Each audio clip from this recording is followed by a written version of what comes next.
Thank you so much for being here, everybody.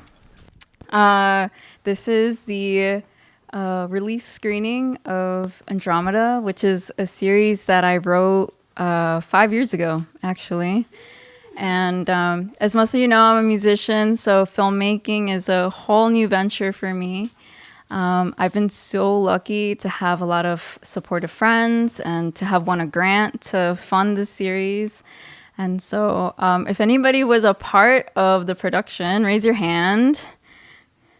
Yeah, there we go.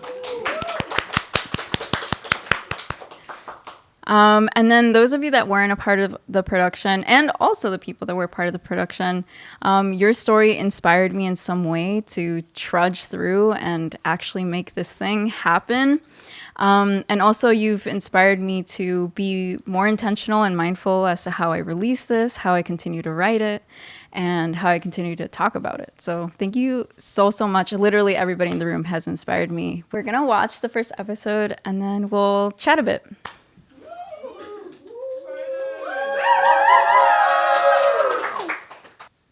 If you guys heard me explaining this on some of the marketing materials, I went to Northwestern. It was a prestigious university, and I had the worst 4 years of my life. And it was sold to me like it was going to be the best 4 years of your life. You're at this prestigious university. Oh my God, blah, blah, blah. But I found myself having a hard time connecting with the people at school and the people at home. It was like in this weird gray area. I was like in limbo socially. It was weird because at home there were different stories going on. There were folks that wanted to go to school and couldn't, or folks that were going to community or going to DePaul, and so they were going through their own journeys. And mine is specifically about what is it to come from a low-income background and then go to a prestigious university and have that really like almost like a cold plunge jump into something completely different, and almost just perceive the world as it is totally different. Because I had been in the bubble of Chicago my whole life. So then I was like, wait, classism? Like, wait, like all of the isms, even more intense in a traditional place like this. So anyway, that was my experience. There's going to be a microphone. Do you want to chat with us first? Oh, you want me to go first? I mean, I can, sure. Yeah. So everybody, this is Marco. Marco works in education, is an ESL program. What is it? Yeah, it's like it officially is called ELPT, which is English Learners Program Teacher. Uh-huh. So I help lead the EL department at Peterson Elementary on the north side. It's 2 blocks away from Northeastern. So if you know where that is, shout out. I actually went to Northeastern too, so that was like actually pretty cool. Like when I first got this job, I was like, nice, right next to Northeastern. But so I had the department there, and I just make sure that the department runs smoothly behind the scenes. Mm-hmm. So like I deal with all the students' registrations and that kind of stuff. Mm-hmm. So it's fun. I taught for 5 years before that. Mm-hmm. Yeah. Mm-hmm. And you also you're almost like interfacing a lot with like the immigrant youth. Or first gen as well, immigrant Both. First gen. And then actually quite a bit of second gen. Oh. So it's interesting because we have a very large immigrant population. It's a lot of them are refugee. So we have a lot of Venezuelan students right now. We have a lot of Urdu, Gujarati, and other Spanish-speaking countries. And then on top of that, then you got first gen, children of immigrants. And we got a lot of second gen, which is the grandchildren of immigrants. It's interesting seeing the differences between them. Do you find any second gens that have a hard time speaking English or learning? Yes. With English specifically, it's really interesting because first gen and second gen. So you see this, it depends, right? Depends on the neighborhood, depends on the demographics of the neighborhood. But what I've seen a lot is that you end up with second gen. First gen knows the first language, like their home language, Spanish, whatever the home language is. They are pretty strong usually in that language, and then they have trouble with English. A lot of what I see with second gen is they struggle with home language, the native language, And English. and at times sometimes they're strong in English, or other times they are not good at English either. At either. So then it's really hard because then it's hard for them to get a foothold in one or the other. Usually largely English dominated, but still due to their exposure to Spanish and at that time, since they're second gen, it might not be full native Spanish the way that we experienced it growing up. It might be like broken Spanish. It might be like maybe they only speak Spanish with their abuelita. Like, depends, right? So it's not even like the full exposure. Right. So then the Spanish that they do know, it's hard for them to get a foothold and build on that because it's nowhere near academic. If it wasn't academic for us, way less for them. Right. So yeah, It's interesting to think that some of your students will become like a lot of us, which are like, we're gonna go to college now, and like maybe not, you know. But to switch a bit, I do want to hear about your experience going to college. My experience going to college is interesting. How much time do we have for this? That's a great question. We want to hear from more people. Give me like a time limit. I'm gonna give you let's give a 3-minute overview, and then maybe I'll ask you one more question. Okay, I'm gonna try to limit this to 3 minutes then. So I went to Loyola for 2 years. Leading into college, I was like, I was a gifted kid. My mom was a teacher in Mexico, so she raised me and my siblings to have really strong literacy skills growing up. Like, she read to us all the time. So I walked into kindergarten being able to read. Well, And I was translating for all the other kids that didn't know how to speak English. And so from there, it just built. I was like always involved in everything. I did musicals, band, choir, student council, everything. I did it all. So then I had this great expectation of what was in store for me, where I was going to go next. And then going to Loyola, it was really eye-opening because it was like, oh, sure, you got chops, but you ain't shit. If you don't fit in, doesn't matter how good you are. And I almost failed out my freshman year. Sophomore year was a lot better. But because I did so poorly my freshman year, I ended up losing my scholarship. And I owed the school directly. And they wouldn't let me come back. So I ended up taking 3 years off, paying back the money that I owed them directly instead of through a loan. I worked 3 jobs. I worked front desk at a hotel. I taught English and technology classes to bilingual parents. And I worked part-time in a warehouse repackaging Japanese motorcycle parts. damn. And I did that for about 2.5 years until I was able to pay off Loyola. And then I left those jobs because I somehow got a lucky connect to become a teacher's aide. And through there, I met someone who actually ended up being a big mentor for me. And she helped me pay off the rest of what I owed to go back to school to be a teacher. Because she's to this day, we still talk. Aww. And I went back and I went to Northeastern. Took me 4.5 years because I was working and going to school at the same time. But I did end up finishing. I graduated in 2018. And then became a teacher right away. And then COVID. So I was like, hey, you got 6 months of teaching and then we're all at home. But yeah, so that was kind of my experience. Wow. I didn't know some details of that. I don't... Oh.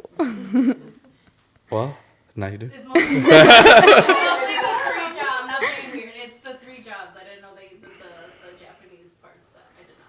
Yeah. By the way, I'm about to put Harley on blast. They're not all American. Whistleblower.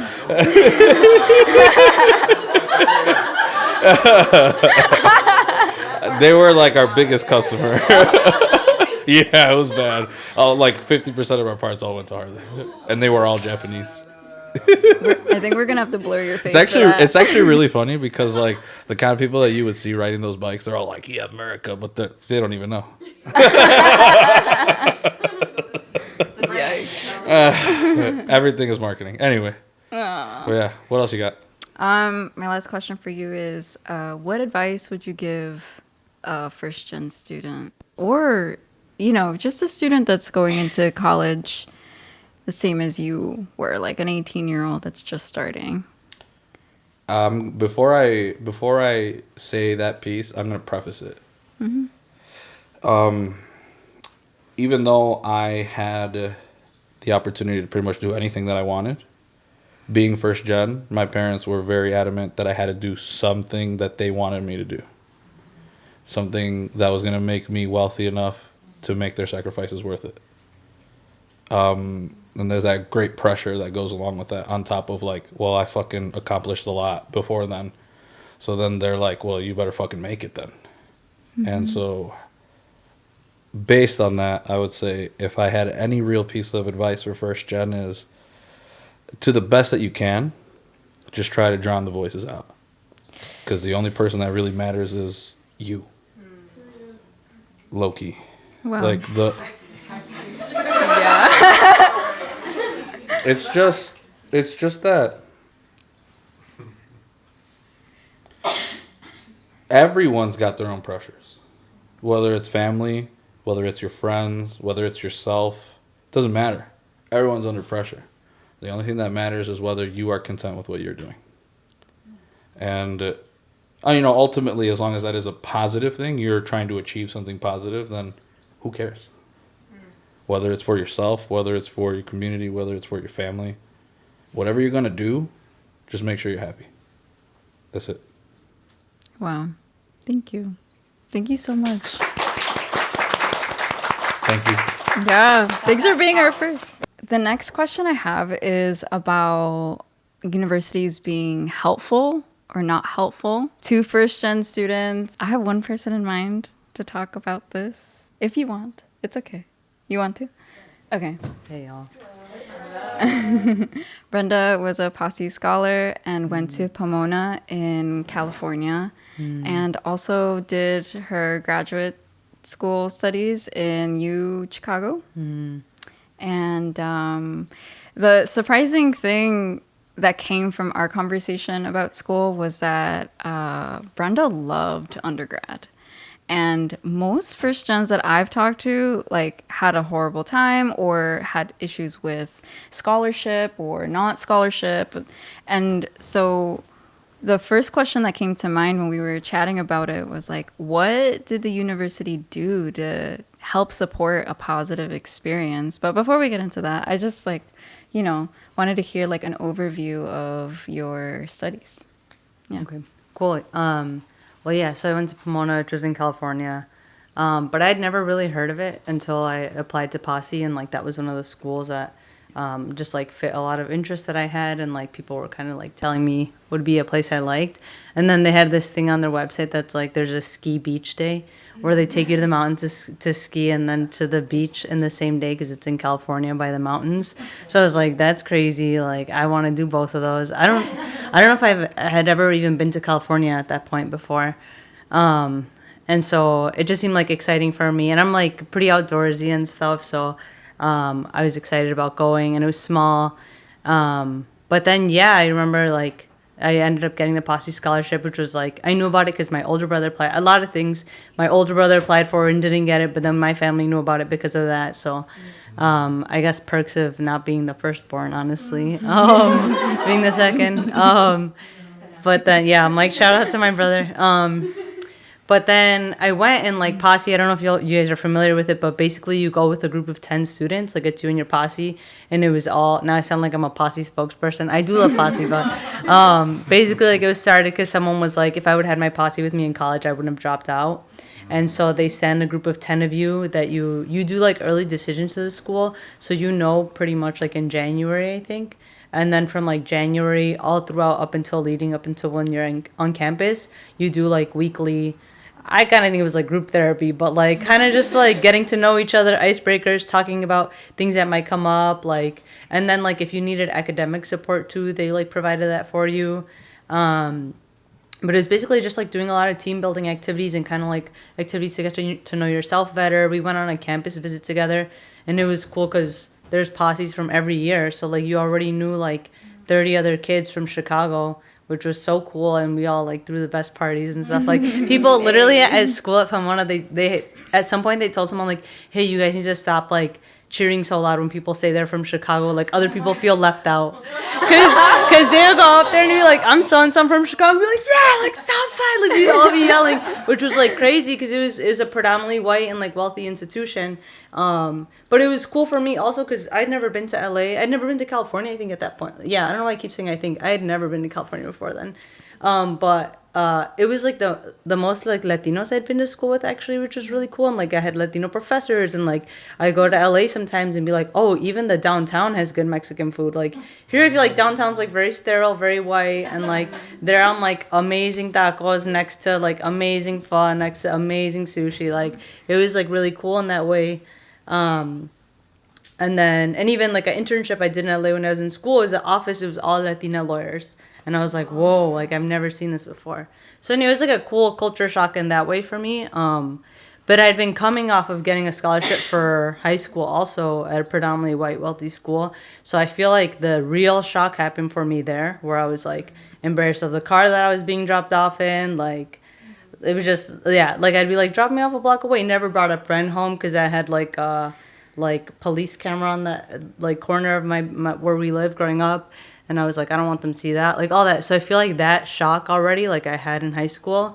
So I was a little bit more prepared for it in college. And then going with the group of 10 people, I just felt like I could open up to them. And you may meet on a weekly basis, and then you meet with your mentor like on a weekly basis also once you're a junior and senior.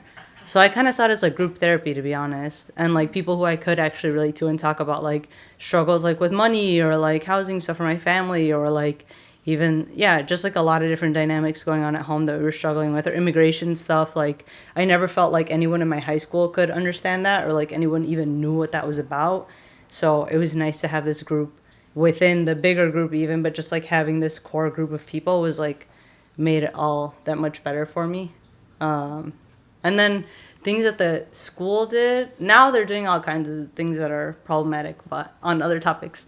But Pomona or Pomona, okay, yeah.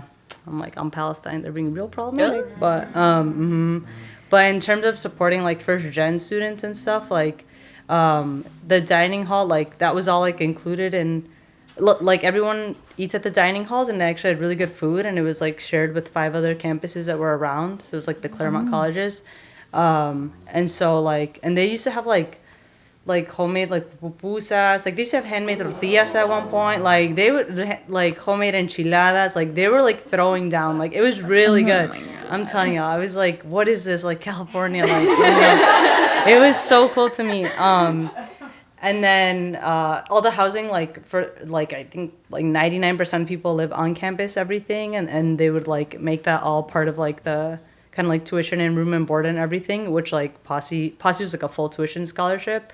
And then I took out some loans for the room and board and got some like financial aid.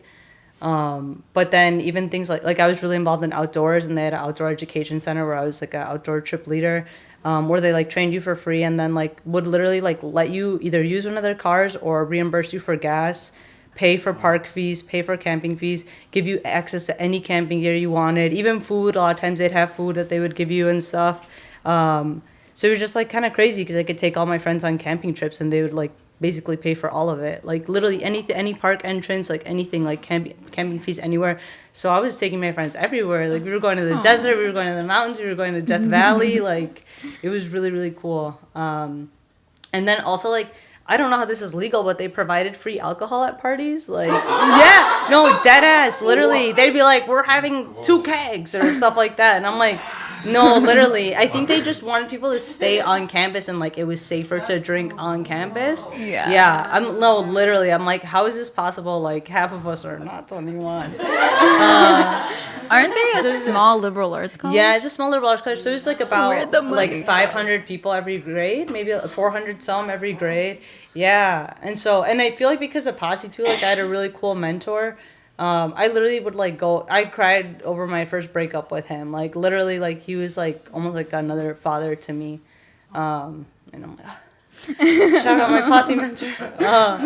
But I feel like that also, and just like the way that they brought in Posse people too. Like I feel like a lot of schools or like a lot of places like are like, oh, you're like a scholarship kid, or like you just got here because you're like a person of color, or you're like a diversity admission kind of thing. But at Pomona, and like probably how Posse like framed it for them too, like, but it was very much like seen as like, oh, you're like a leader in your community, and like because like that's the thing about Posse too, is it's very much like they're like, we're not like a diversity scholarship, we're like a leadership scholarship, and it's like based on like a lot of kids like their grades would be like not that great or stuff, but they'd been doing like a lot of like, I don't know, just like organizing in their community or like at their school, or like I grew up doing like a lot of immigration organizing with my family because it was something that impacted my family a lot.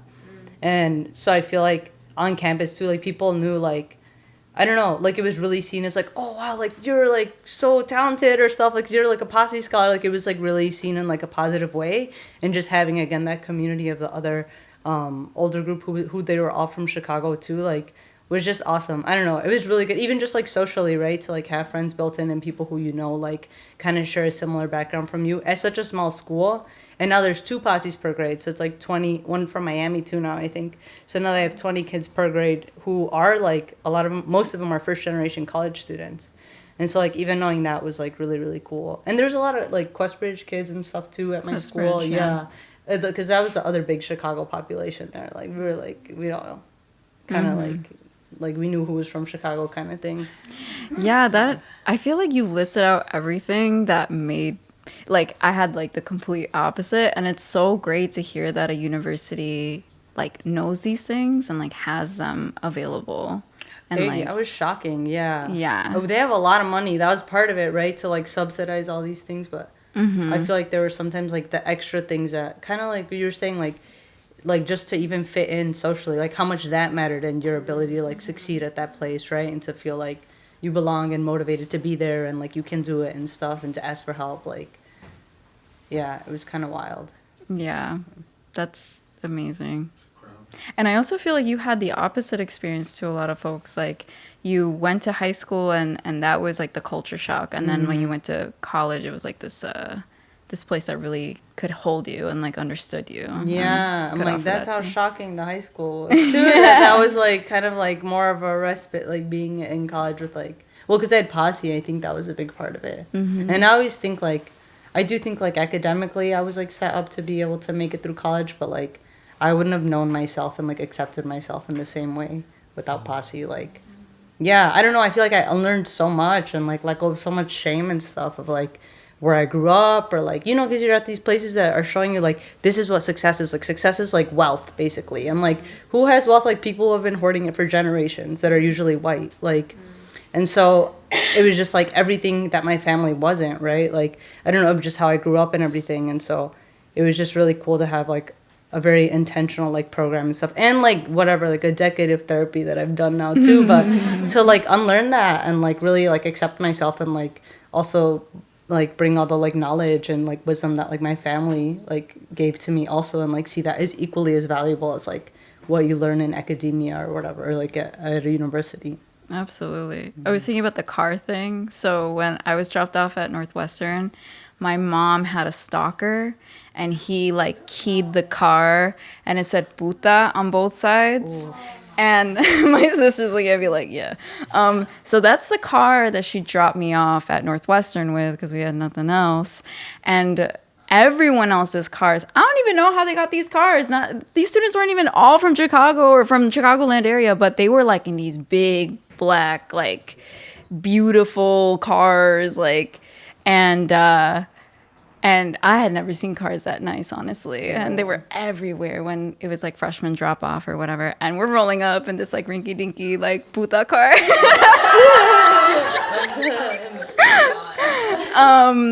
Yeah. And then I also had this time when I was a junior, my mom was helping me move out of my like first or second apartment at Northwestern. And this student was like, "Oh, hey, are you the cleaning crew?" And I'm like, "No, I'm a student here." And they immediately got super red and we're like, "Oh, okay." And we were speaking in Spanish. I think that might have been it. But yeah. And it reminds me too how the dining hall workers were like the only places that I heard Spanish again on campus, and right, or like the custodial team, and so those folks like really helped me feel at home, and they were my buddies, you know, they were the ones that, you know, really looked out. Huh? They not, at least for me, they actually didn't want to associate with me. Like in my experience, like the dining hall workers were like. That's weird. So, it's good that you had them. Yeah. No, they were like really sweet at Northwestern. Really sweet to me too. Yeah. I'm like, mija, like Yeah. Thank you so much, Brenda. Yeah, of course. Yeah. Your story is like a perfect leeway to like high schools where this culture shock experience happens in high school, and there is someone else in the room that has this experience, and only if you're willing to share, you can come up. So coming up is Araceli. Araceli went to Latin here in Chicago. I don't know if any of y'all know what Latin is. I'm sure you'll get to explain it better. And then you also went to college in Maine. And there was sort of this like backwards culture, so sort of like a backwards culture shock too. I think like similar to Brenda's actually, where right. high school was a real culture shock, and then college not as much. Right. So in book club, like 2 weeks ago, I shared a little bit about your story. Oh, okay. And everybody was shocked when I shared okay. this. Yeah, I shared the insight that you said, oh, going to Latin meant I was limited in opportunities. Yeah. And because we were talking about how I learned how to play guitar in high school because there was a guitar club, and you said, oh yeah, well my school didn't have clubs because there was the expectation that all the kids had clubs paid by their parents outside of school or tutors paid outside of school, so there weren't those resources available through the high school. But yeah, I would love to hear more about your time in Latin and really what the school was like. So for those of you who don't know, Latin is a private high school in the Gold Coast. And so it enrolled at the time about 100 students per grade. So very small, predominantly white. I joined from 9th through 12th grade, but it's a K through 12 school. And so like a couple of days after I started as a freshman, one of my students said, they didn't say it directly to me, but it was just sort of as an aside meant to the rest of us that were waiting for class to start. He said, oh God, I'm just thinking about it. He said that they had brought in so many new students for 9th grade because they needed to be more diverse, with the implication being that everyone who was pretty much new in 9th grade were there for diversity reasons. We were not as academically talented, and we did not really deserve to be there. And that was just within a couple of days of having started high school there. So that was kind of what I walked into, and I had no idea because, you know, I thought I deserved to be there. Didn't matter that my family couldn't afford to pay $30,000 worth of tuition. And so you and I were having this conversation, because my family thought that attending this private high school would open so many doors. I would have so many additional opportunities. But one of the things that I really came into is that I wanted to play an instrument. I had never taken any classes, but it was something that I was really interested in undertaking. But I realized that that wasn't something that I could do when I was in high school because everybody there already knew an instrument. They already played an instrument. They had already spent years taking classes, practicing, and it just wasn't set up for new students to come in and be able to pick up an instrument. And so what I thought was going to be an experience that would open so many doors to me really wasn't. I ended up taking photography as an elective my freshman year, and the only reason that I was able to do that is because I was pretty quick enough where they had loaner cameras that they would be able to lend out, like a very small number. But if you were one of the first to request one, then you would be able to use that for the rest of the class. And so I was able to do that. But after that first semester, I realized that if I wanted to keep going with photography, that would cost more money, that the school wasn't willing to pay, more equipment, more expensive cameras. And so I didn't feel that that was something that I could continue. Eventually, I did a year of acting because there was really no financial limit or barrier there. Oh. Yeah. Yeah. Because you're the instrument, I guess. Yeah. But bands I couldn't do. I'm trying to think of other electives that I considered, but just because there was a financial component. And so I attended that high school because I received a significant amount of financial aid, but my parents didn't really have a lot of additional money, right? So it wasn't like they could offer support there. And honestly, I felt guilty asking. But yeah, I think what I said to you in the car is I really thought, and my family did as well, that so many opportunities and doors would be open to me. And I did not have that experience because I think it was really a narrowing and a winnowing down of opportunities that I think continues throughout high school and college. Right. After you explained that, I started to reflect and realize that I didn't make that connection when I was at Northwestern, but I remember I tried to do this like stomp dance class thing. I didn't make it in, but also you had to pay, and I'm like, oh, okay. And then I tried to do jujitsu, and then after 2 weeks, they're like, okay, pay up, and I'm like, no, I could barely pay for my books. What do you mean? So I didn't end up doing a bunch of things that I was also curious about, that they were like, oh, Northwestern, we have all these student clubs and all this stuff, and you're like, okay, great, because you're used to high school in Chicago where you could just show up, right? But it wasn't the same. We also had a conversation here today about sororities, be having like this paywall. Oh, that was with you, Kasha. Yeah. The other question I wanted to ask you, last question for you, is about your research when you were in college. Yeah. Wait.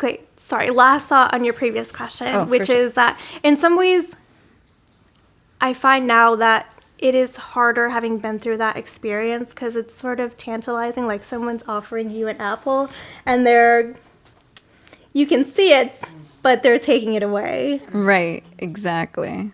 Right.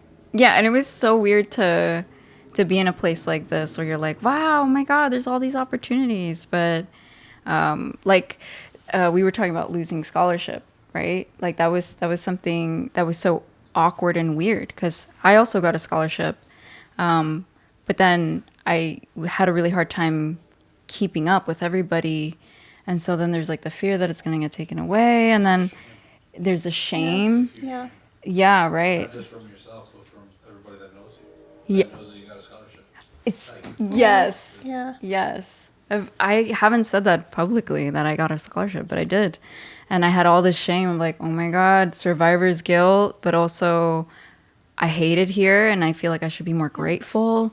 Yeah, it was almost like you're locked in there. Like Yeah. you're, oh shit, like I have to do it.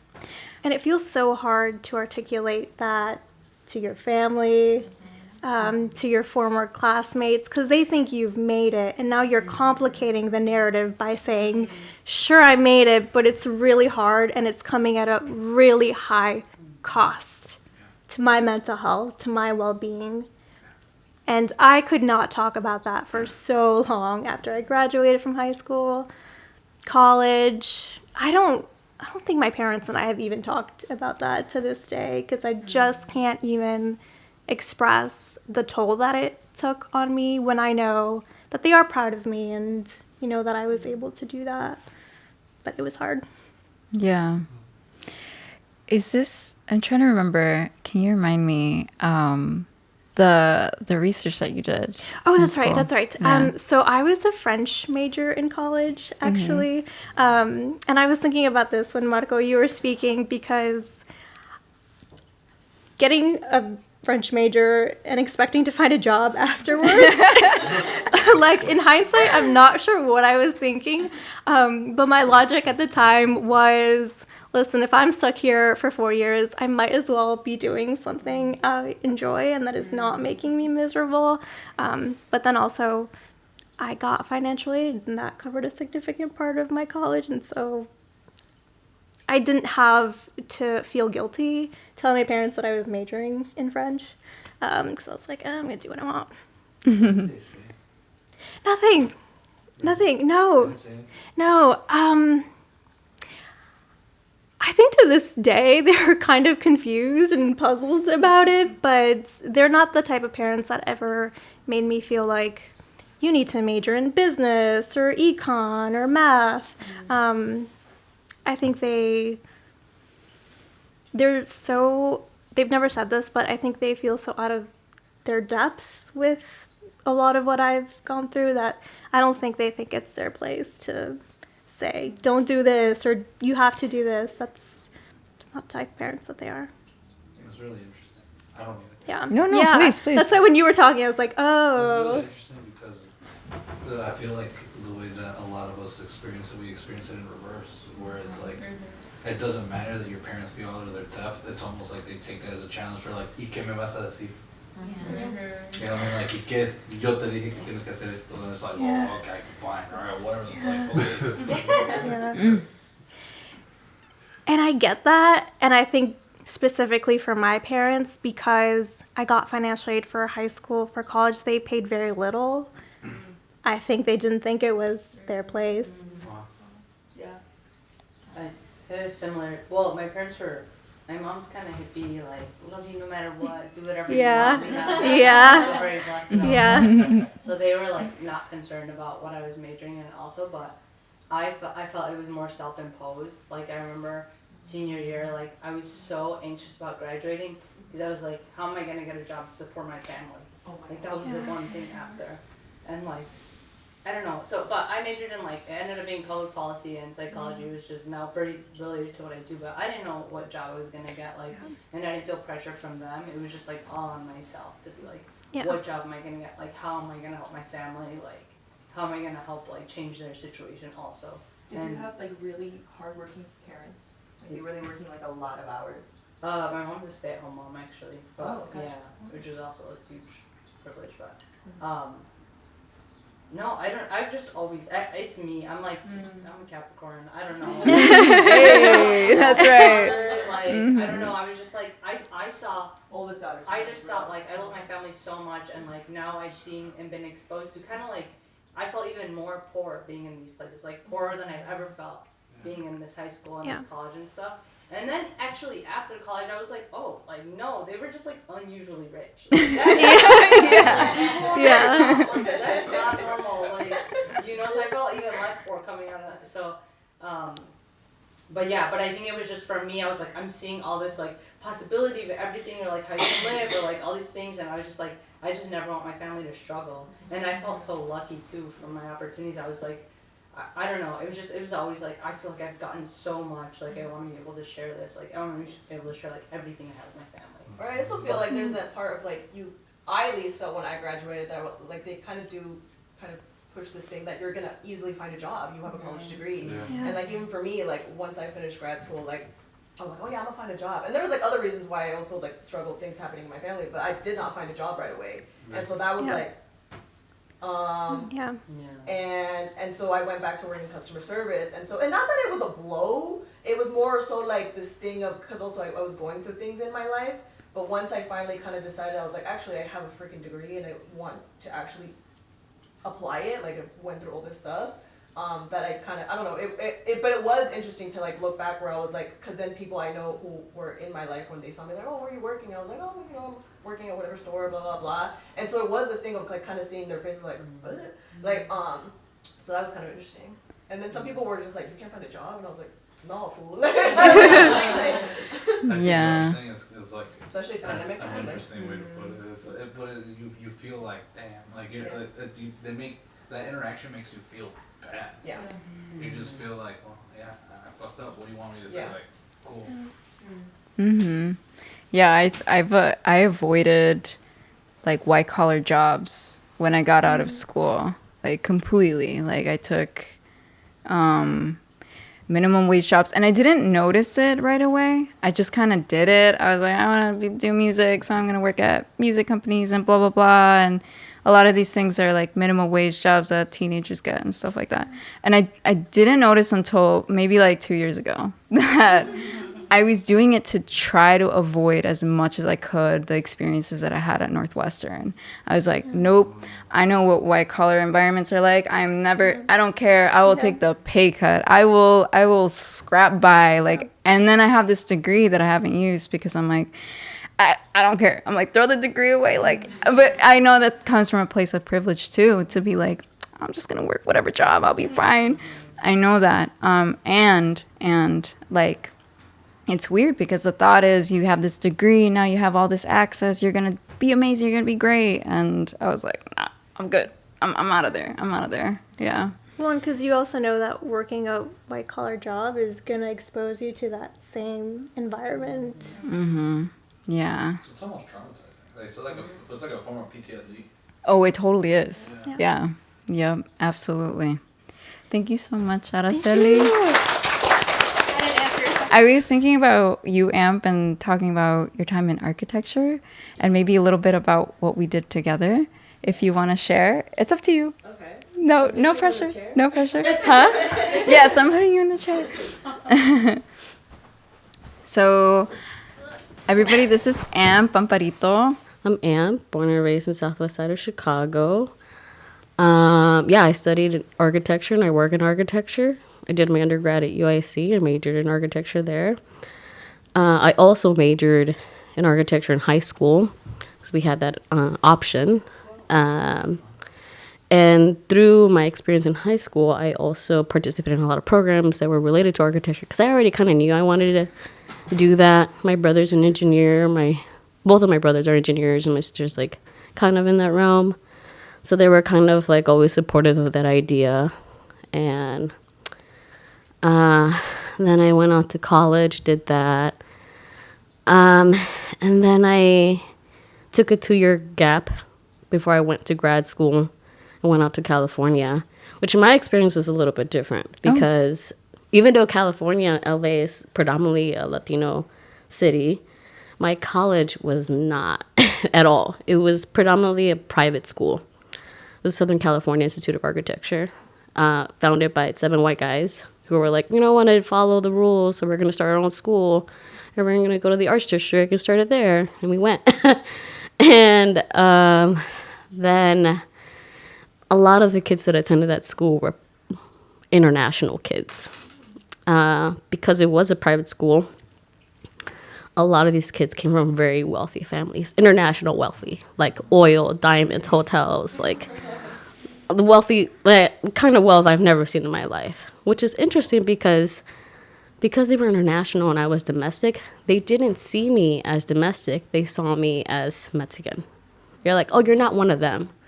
You're one of us. But I'm like, okay. So I kind of fell in this weird blend between these two worlds. And I would go into my class and into my school, and I'd be like, oh, this feels really weird.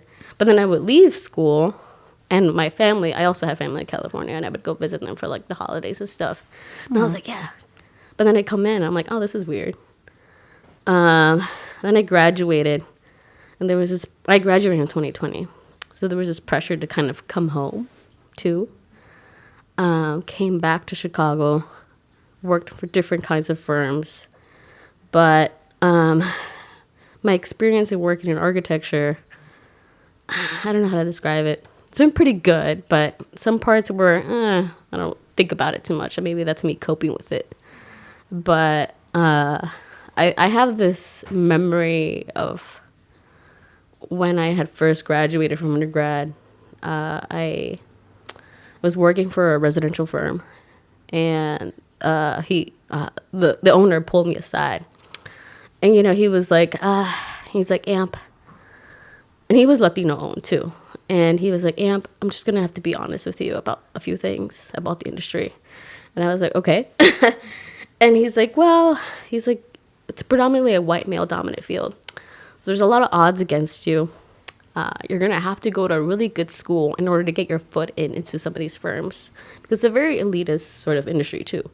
Like, in order to have access to a lot of those spaces, a lot of the architects, it's trade knowledge. It's things that you experience within the field that get passed on through generations. And a lot of the people who work in these places also pass down, like, the baton to certain people, certain groups.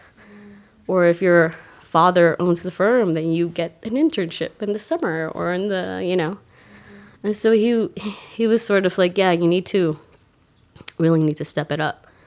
You need to get licensed. You need to get your master's. You need to work in big firms in order to, like, move up in your career.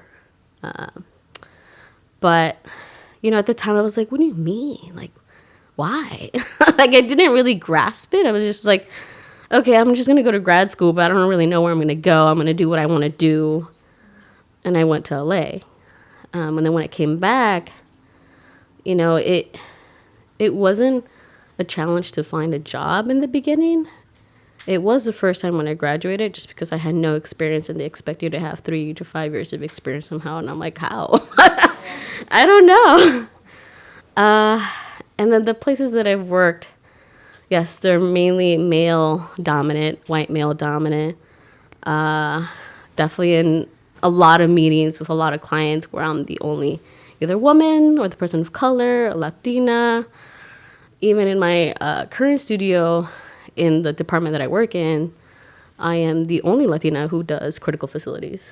So I talked to, like, ChatGPT the other day, and I was like, how many Latinos work in critical facilities? And they're like, that is not documented information. And I was like, oh. I'm like, what? Well, maybe there should be. Maybe it's just somehow. I don't know. But, yeah. I don't know how. Yeah. So, I don't know. My experience in architecture, I mean, granted, I have had a lot of great mentors have guided me through some of this process.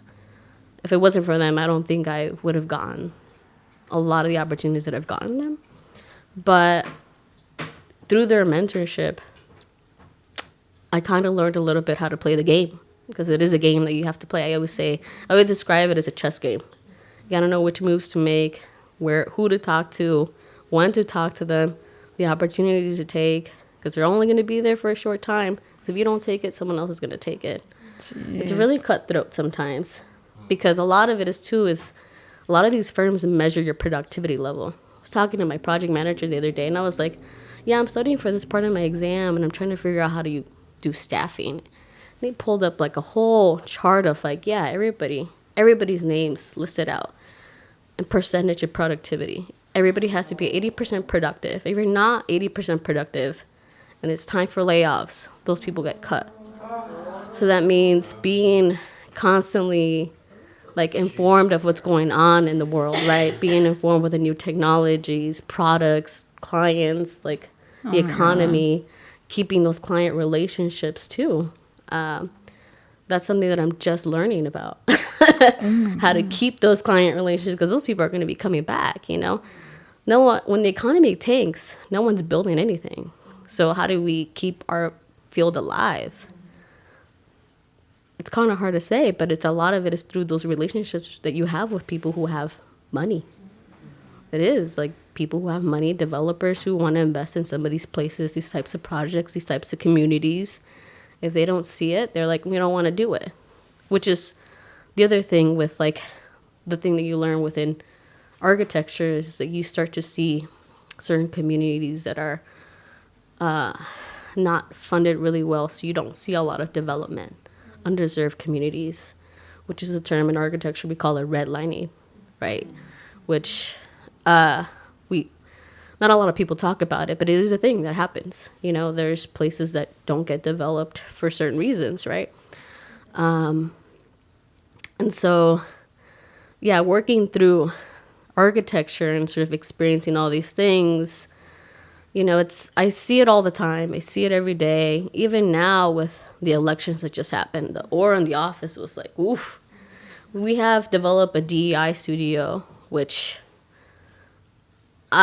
we've gotten some support, but with the election, there's, you know, obviously a lot of conversations of what's going to happen with that studio, what's going to happen with all the diversity hire, you know. So it's a tough situation to see a lot of that happen based on like how the economy is, how the politics are. But that affects a lot of industries, especially in architecture. Do you feel like your presence in a space like that, I don't know, like helps move the needle in benefit of certain communities? Oh, yeah. I mean, yes, I think so. I'm hopeful. Yeah. I mean, I'm, you know, there's a lot of programs that help to bring more diversity.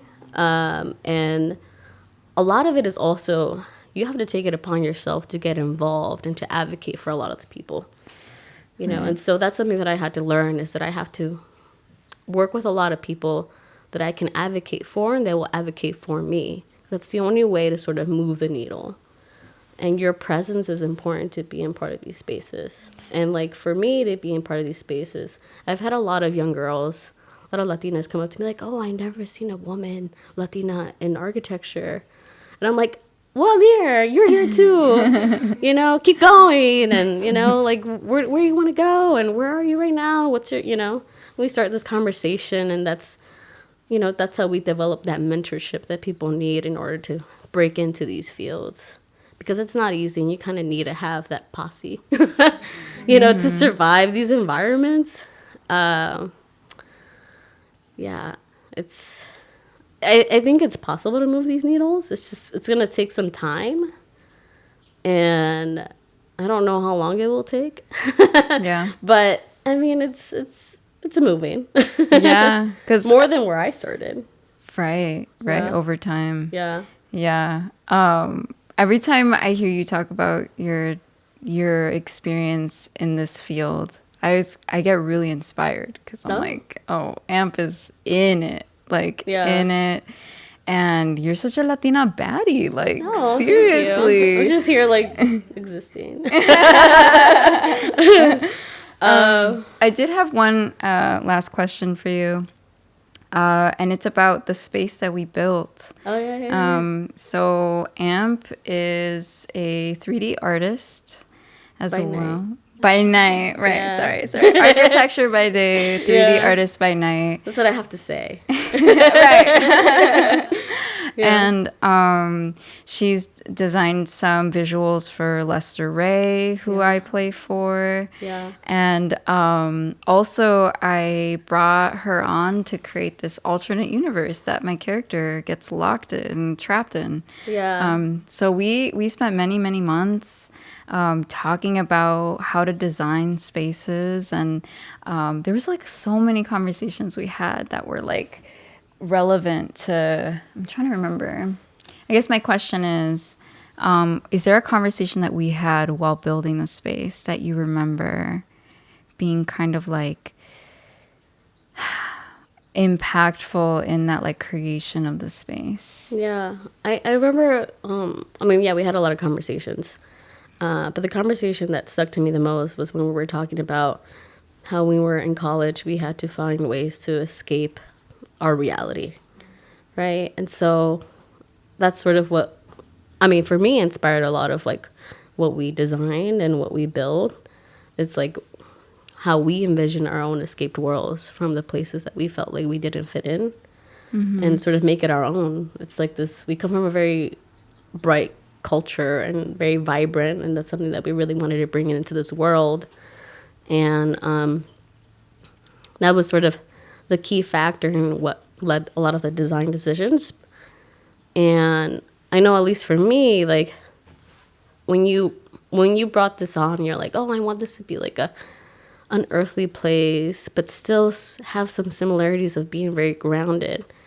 And, you know, at the time I was exploring a lot of plants, digital plants. I was in that digital exploration because I was like, no.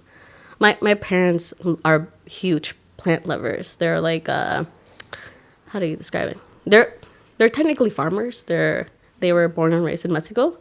So my grandpa was a bracero too. And so I come from a generation of farmers. Whoa. Part of that original wave. Yeah. And so my dad too was also a farmer. My siblings also, because they were all born and raised in Mexico. I was the only one that was born here. So that was also like the other thing that was like, because I just didn't agree with a lot of things, right? I did a lot of things I didn't agree with, especially even going away for college, for grad school, because I was just like, well, I want to go to California. And they're like, stay here. Yeah, you're safer here. But I'm like, but I want to go explore. I want to go live. I think that's something that holds Latinas back a lot. It's like expectations of Latinas of to stay staying home or staying close to home, because they have this, I don't know, sense to want to protect you from the world. Yeah, you're like, or algo me va a pasar. Yeah. Yeah, what are you gonna do? And I'm like, I don't know, call 911. But yeah, you know. So I kind of had this moment where I was like, I don't, growing up with my parents and having to experience all of that, of like learning certain plants and how to water them certain parts of the day and the amount of water, and I was just kind of like, oh, I hate this. It was very laborious for me because I was like, I don't want to do this. I just want to be on my computer doing stuff. But I remember a friend of mine had asked me like, oh, I'm gonna do this. I'm gonna publish this article about plants for our pool magazine, and I want you to contribute. Can you give me your take on it? So I rendered some plants, and I was like, oh, I'm comparing it to like a tamagotchi of plants. So this is what we're going to do. And gave her some images, and that's kind of where I put it at the end. But I still kind of kept exploring those plants and creating my own digital garden. So when you brought it up, I was like, yeah, for sure. We already got like a library full of these things, So that's easy. But I remember thinking, like, when we were making this, I kept remembering a lot of like my childhood, of like when I had to tend to my parents' garden and their little, if they were growing cucumbers or melons or whatever. We had a peach tree. Now I really like it because I'm like, oh man, like I took for granted a lot of the stuff that costs a lot of money now. Like, oh, why does an apple cost like $5 now? Like, now I want to grow my own garden. So when we were talking about, what this space will look like, I was reflecting a lot about that. I did not know that. Yeah. You came from a family of farmers. And I'm so like, wow, I'm happy to hear that this family history like made it into the project. Yeah. This is a little, here you go. What about you? What stood out from our conversations? I mean, for me, it was like, I felt like I was always explaining the technicalities of it. Mm-hmm. And you were like, what? How does that look like? Yeah. I was like so lost. Like, I was like, wow, you're a genius. This is so cool. But I think it was our conversations about escapism. Yeah. And like how that is important in art making, and like how that's part of the function of art is to give people a place to run, hide, feel safe. Soft place to land was like the motto for me when I was thinking about how to design this place. I'm like, what is a safe place for first gens to land in? And that's sort of how like lo-fi hip hop came into it and was like a big influence. And so it's pulling a lot from the art that is in lo-fi hip hop, like this like very vibrant, almost garden like otherworldly. So yeah, I think that was like a big part of it. And also just to have both of us from our respective backgrounds come into this and talk about it, because this project is very multidisciplinary, which over time I'm realizing is kind of the essence of Latinidad, is like pulling from a lot of different places and creating something new. And you brought that up as well, where it's about like taking what you have and like creating something out of it. Even if your background and your future and your present don't seem to fully make sense or align or have a thread, you make that thread. And also I recorded our meetings, so I'm like excited to look back and see what we were yapping about. But I'm really glad that you did that, because I went to DC not that long ago, and I attended the National Museum of African Art, and I saw a display that said, in order for things to change, you have to tell your story. And I was like, you know what? I'm glad that I did that project with Jax. Because it's true. You kind of have to tell your story. You have to put yourself out there so people can relate, and they're like, oh yeah, we can have this conversation. We can create that community, right? And I think that's something that within the Latino community, sometimes we're just so divided, and that's a struggle that we all face. And I wish we were just a little bit more connected with each other, that we would just see like, oh, we all come from the same things. We all have the same struggles. How do we move past it? How do we make it better?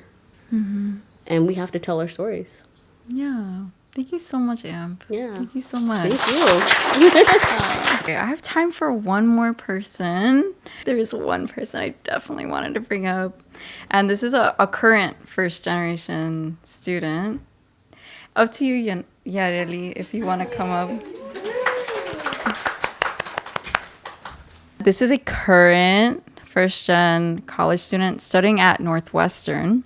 So there's a lot of layers here to your experience. Yeah, it's with the climate right now, it's a bit rough sharing this story, because I feel like it's impacted me at the moment, and I'm pretty stressed out about it. I feel like I'm already making plans in case DACA gets removed or I get deported. So I feel like I'm still processing everything that's been going on.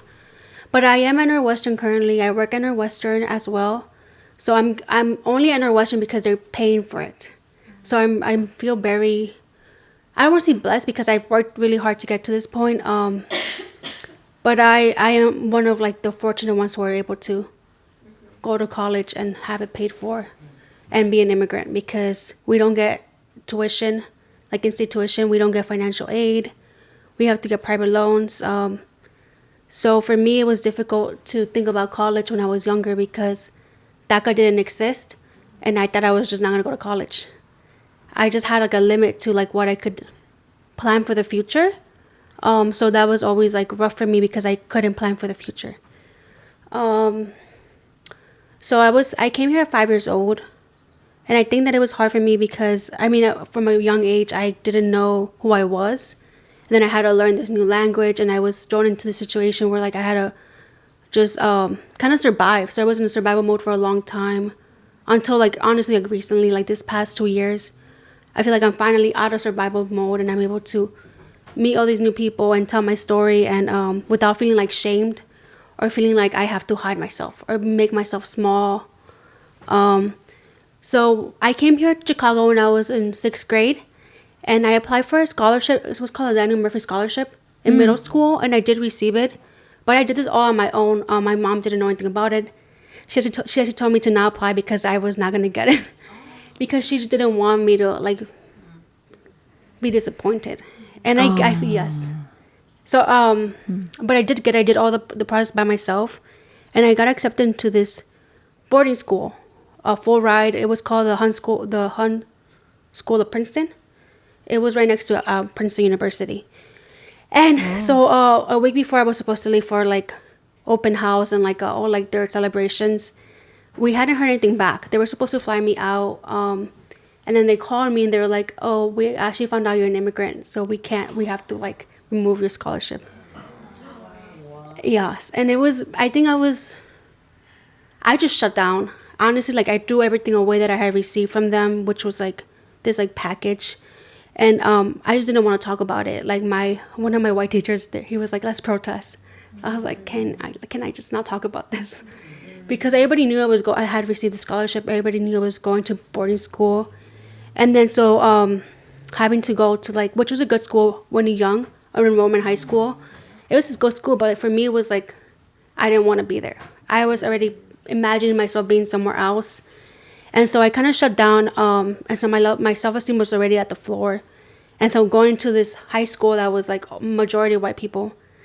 And then I just didn't think I was prepared to be in that environment as well. My middle school was good, but it wasn't great. They don't teach you that much, you know. There's a limit to what they teach you. CPS, you mean? Yes. Yeah. And Pilsen. See, back when it was still pretty severe. Mm-hmm. So my self-esteem was already on the floor, and then I went to this high school not being prepared at all, and then having this experience with the boarding school. And I think I just felt like no matter what I did, because I was a good student up to that point, I was like taught to be like a good immigrant, to be polite, to not question authority, to be nice, and to be quiet, to be small. And they told me that if I was all those things, I would be able to break this barrier, but it was just not gonna happen. And so when I knew that, like I felt like I just shut down, and then being in this high school where I just felt dumb, like I was just not prepared for it at all, and I was enrolling in these honor classes from the beginning, which I should have just started lower, but like I was like, I'm a good student, so I can handle this amount of work. And I wasn't able to. I got my first ever D in freshman year. I've never gotten even a C in my life. So getting a D was very shocking to me. Was this high school? Yes. Oh, yes, okay. it was geometry, honors geometry, and which was already rough as a freshman. Yes. Yeah. But so that shut me down. I feel like I blocked out high school. I just survived it. I got a good GPA, but like compared to the other students, it wasn't, you know.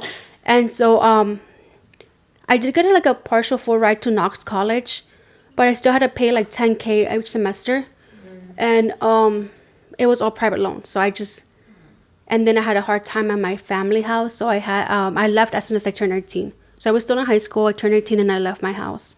So I was completely out without a support system by myself, and having to figure out what I was gonna do for college. And I remember that there was this high school day where like you would wear your college acceptance t-shirts. I just skipped that day, and I felt so ashamed of myself and who I was. Like, and I was going to community college on a full ride because they do like the STAR scholarship. I don't know if you heard of it. And I mean, it was okay, but it was not what I envisioned for myself doing. And so I did my associates by myself, working full time, going to school full time. Not having any type of support system at all. And then after that, I was like in a haze for like 6 years. Like I couldn't like, I was just working like catering jobs, but I think I was just in survival mode at that point. I didn't know what to do. My mom kept pressuring me to go to college, to finish college, but I don't think they realized how difficult that is, or like how it's just like, it's not as easy as just applying or getting in, or it's all these like financial barriers as well. But then during the pandemic, I received, I went to this like program, like it's an internship career program called Year Up, which I recommend if anybody has heard of it. So I did a project management track for 6 months, and then I did an internship with Northwestern, and then they hired me on as a research administrator. And so I've been working at Northwestern for like the last 2-3 years. And I'm finally able to go back to college. And now I feel like I'm in a good place. I really like my job. I mean, the doctors can be kind of rude, but I feel like catering prepares you for so many people who are rude to your face. Like, your emo is not going to bother me. Like, it's okay. It's okay. So, yeah, it's been my experience, but like going now back to college as an adult, it's a completely different experience. Yeah. Because I was like, oh, I got this. I'm an adult now. I got this. And then I went to my first like really high English class. It was like a 92 level or something like that. And I'm like, I got this. I'm good at this. And it was rough. I mean, I had an A, but like I knew that I was not going to be able to keep up with the workload. It was for writing majors, which I didn't know before I enrolled in it.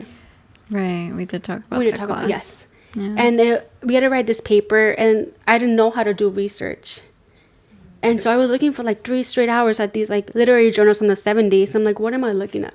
Yeah. The language. And so I wrote the paper, but I didn't think I wrote it well, to be honest. And so I dropped the class the next day, and now I only have 1 class. But now I know like how to prepare myself. But there's no like course, and there's no like guidance to like, how do you do this? What do you to expect? Like, I've been out of school for 6 years. Oh, right. Which is a whole other. Yes, that's all.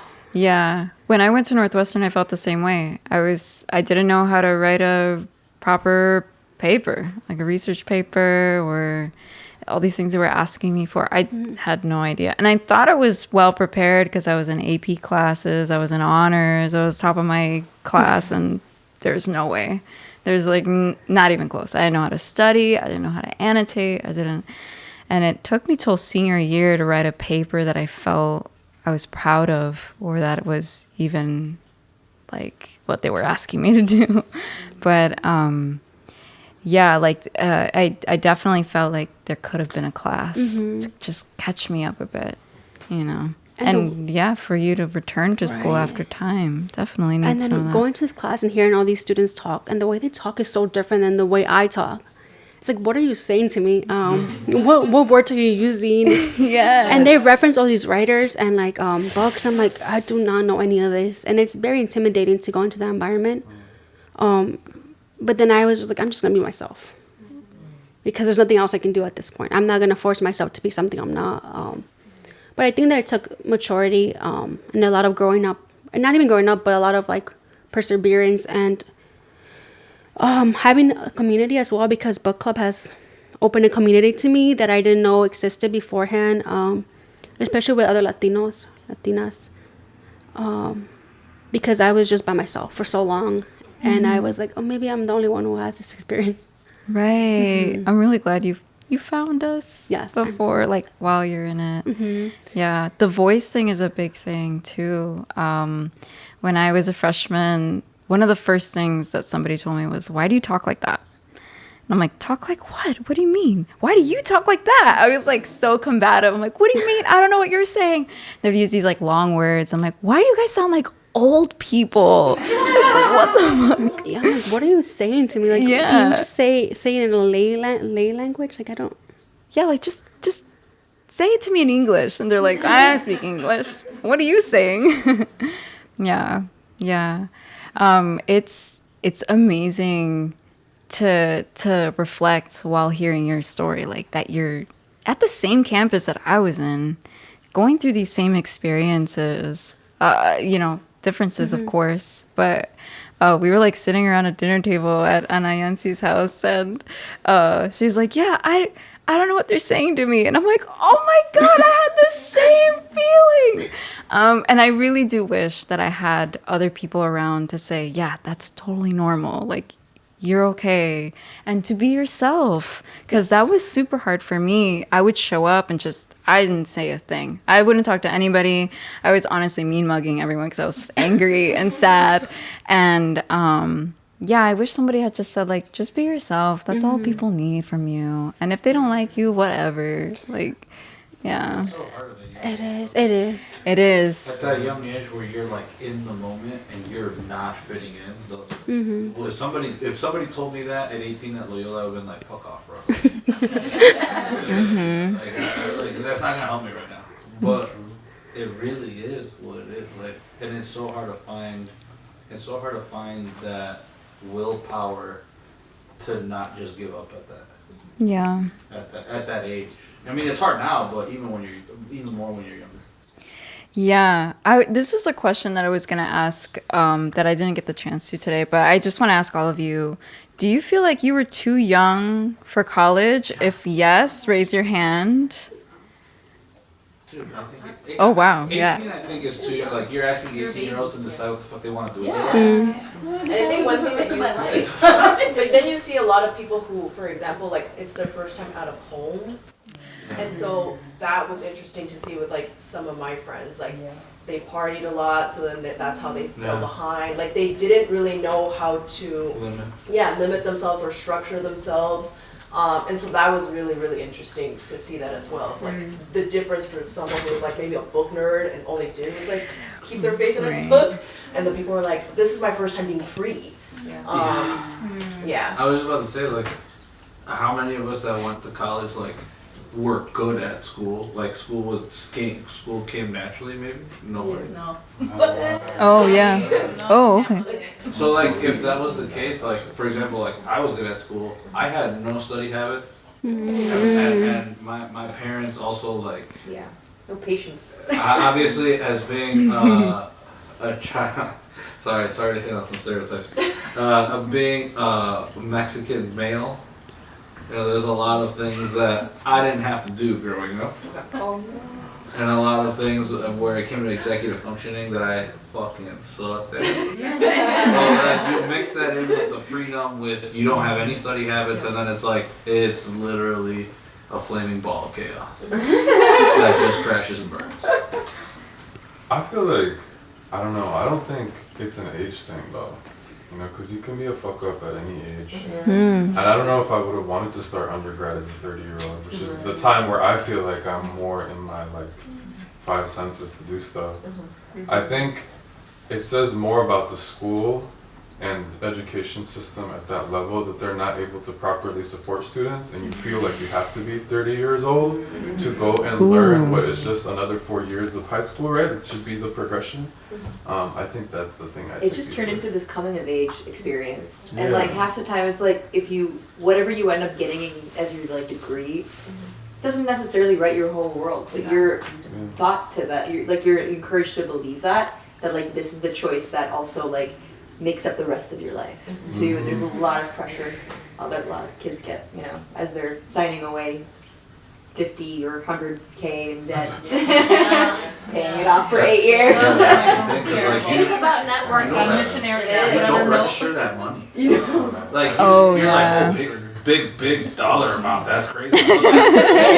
you don't register that, and then once you get to the age where you register, you're like, No, but you're sold this lie that if you get the bachelor's degree, you're gonna make make money. hundreds of thousands of dollars, and that's not the case for our generation. well, to be fair, our parents were sold on the same lie. Like, This is not I feel like that our ancestors were telling us we were going to make. correct.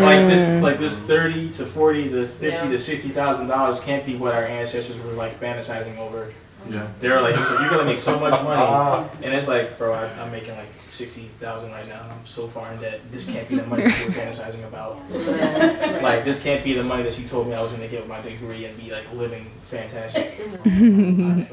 With these 2 degrees in debt. Yeah.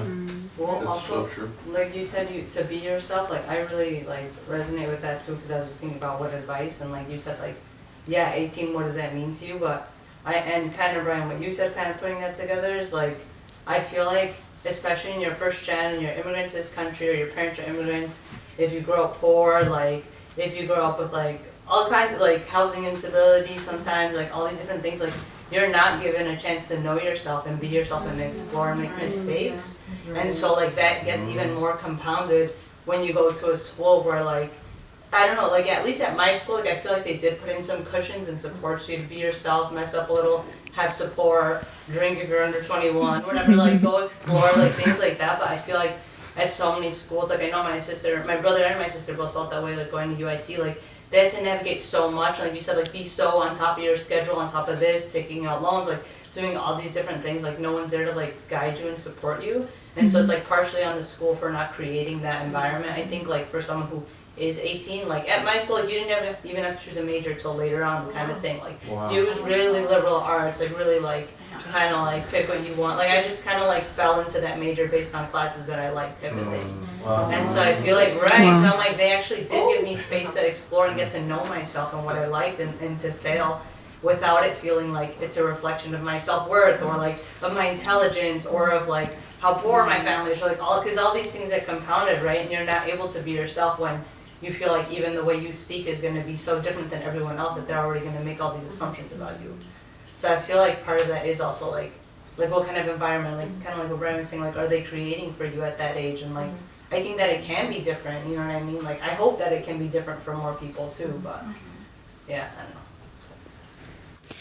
Anybody who went to college or went back at an older age than 18, do you feel like the extra years? Well, first of all, who went back to college at an older age? 1, 2, like, so out of, raise your hand again if you felt like those extra years did help adjust you.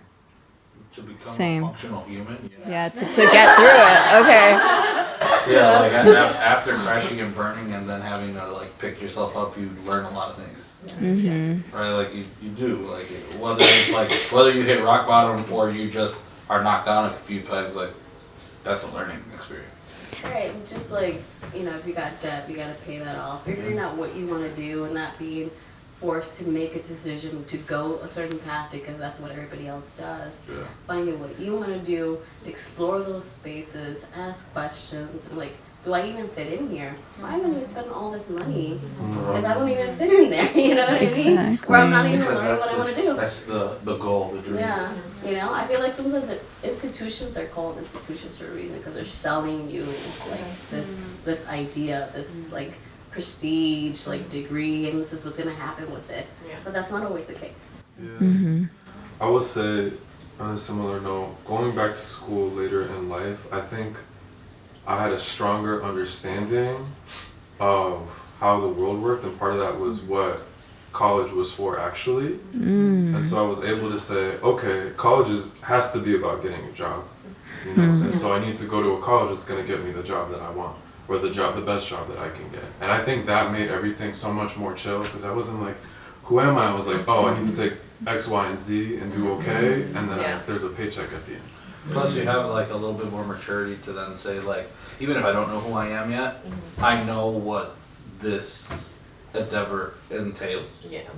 I know what I need to do and I know what I'm here for. You have a clearer vision of what at least you're doing and what you're trying to accomplish. Like even if you haven't found yourself, you have that maturity to be like, well, I can't fucking deal with that right now. I need to fucking focus. I need to go. Like I'm going. Mm-hmm. Like the path and all that. Yeah. Yeah, I definitely do wish I had more perspective. Because in hindsight, I'm like, there's so much opportunity at Northwestern. And also there were other kids that felt the same way that I did. So I wasn't as alone as I thought I was.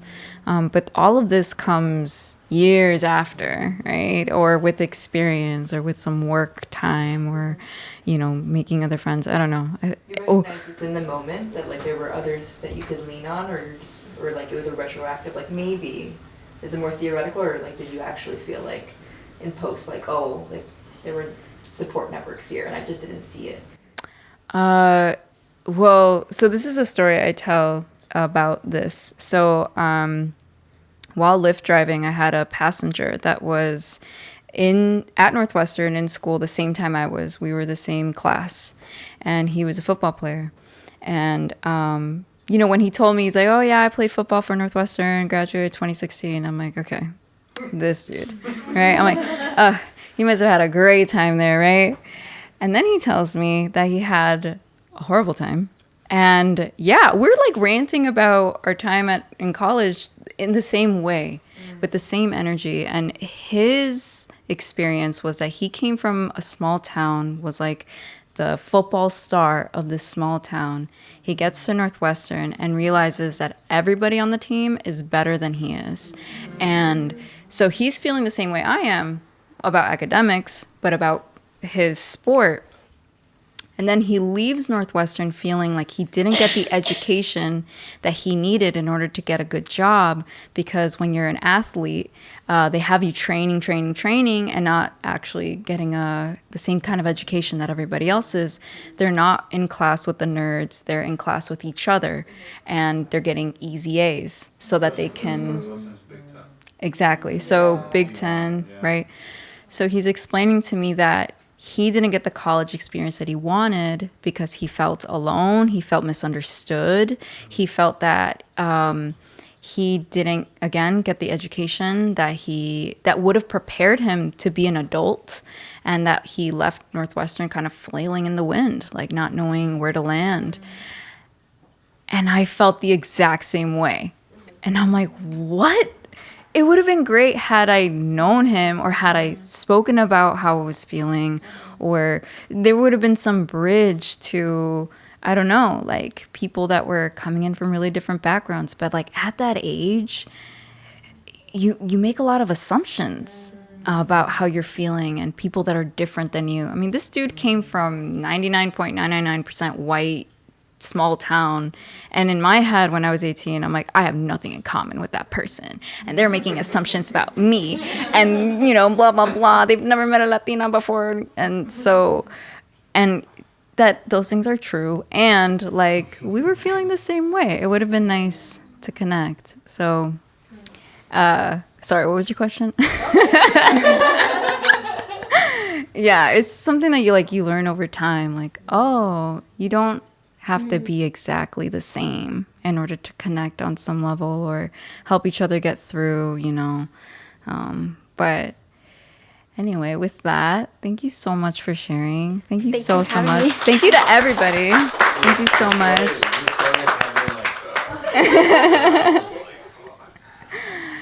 Thank you all so much for coming. And I would love it. I have some index cards. I will be pulling them out. I would love it if y'all filled it out by saying a piece of advice for first-gen students, immigrant students, anybody who's a child of immigrants going into higher ed or different fields of work. Please fill that out before you leave. There's plenty of food left, so please eat, hang out, and thank you so much for being here. Thank you.